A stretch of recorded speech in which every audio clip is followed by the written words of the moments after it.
في نوع من العلاقات مش بنقدر نحدد فيها ايه هي المشكلة بالظبط، يعني هي علاقات ما بيكونش فيها مشاكل كبيرة. ما بيكونش فيها ضرب ولا شتيمة ولا إساءة واضحة.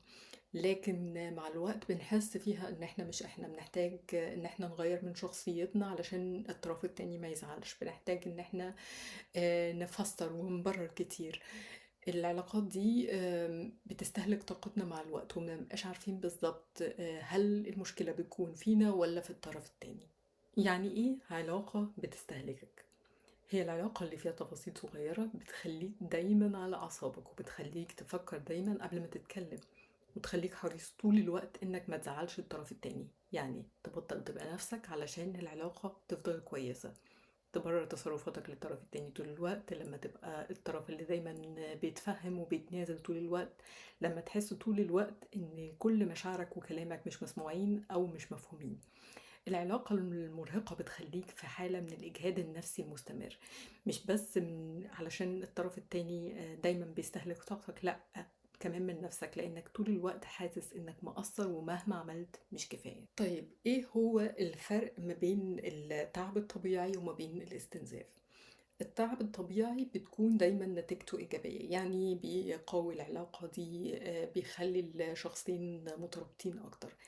الاستنزاف بيخليك تحس ان انت طول الوقت منهك، ان انت طول الوقت بتجري ورا الشخص التاني علشان توصلوا لحل وسط، وفي النهاية مفيش حل وسط بيكون موجود. انت بتتنازل عن حاجة والشخص ده بيكسب نقطة زيادة او بيكسب حاجة زيادة بتحقق مصالحه في العلاقة دي.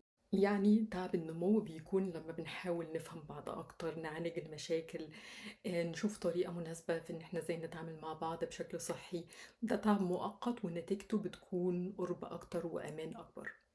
لكن الاستنزاف بيقلل من ثقتك بنفسك، بيقلل من حماسك ومن طاقتك، وده من النوع اللي بتحس بعده انك بقيت ظل لنسختك القديمة. طيب ايه هي العلامات اللي بتبين لك ان العلاقة دي بتستهلكك نفسيا؟ خلينا نمشي خطوة بخطوة واسأل نفسك الأسئلة دي. هل بتحس بالراحة مع الشخص ده ولا بتحس ان انت متوتر معاه حتى لو مفيش خلاف واضح؟ تاني سؤال، هل بتقدر تتكلم معاه بصراحة ولا بتخاف من رد فعله او مش حابب ان هو يقلل منك او يتريق عليك؟ تالت حاجة، هل بتاخد مساحة ليك لوحدك ولا دايما مطالب ان انت تكون متاح حاضر ومفيش خصوصية؟ رابع حاجة، هل بتلاحظ انك بقيت بتنتقد نفسك اكتر من الاول رغم انك زمان كنت اهدى ومتصالح اكتر مع نفسك؟ خامس حاجة، هل بعد كل مناقشة بتحس بطاقة ولا تعب؟ طيب ليه بنفضل في العلاقات دي؟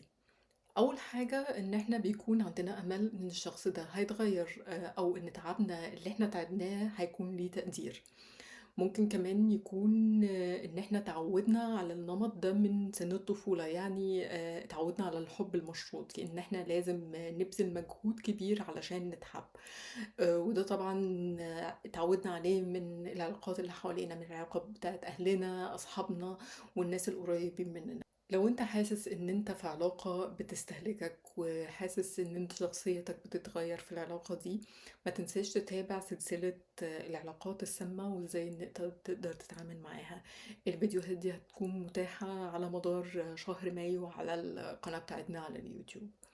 وبكده نكون وصلنا لنهاية موضوعنا النهاردة. كانت معاكم نهى موافي، بتمنى لكم يوم سعيد ومع السلامة.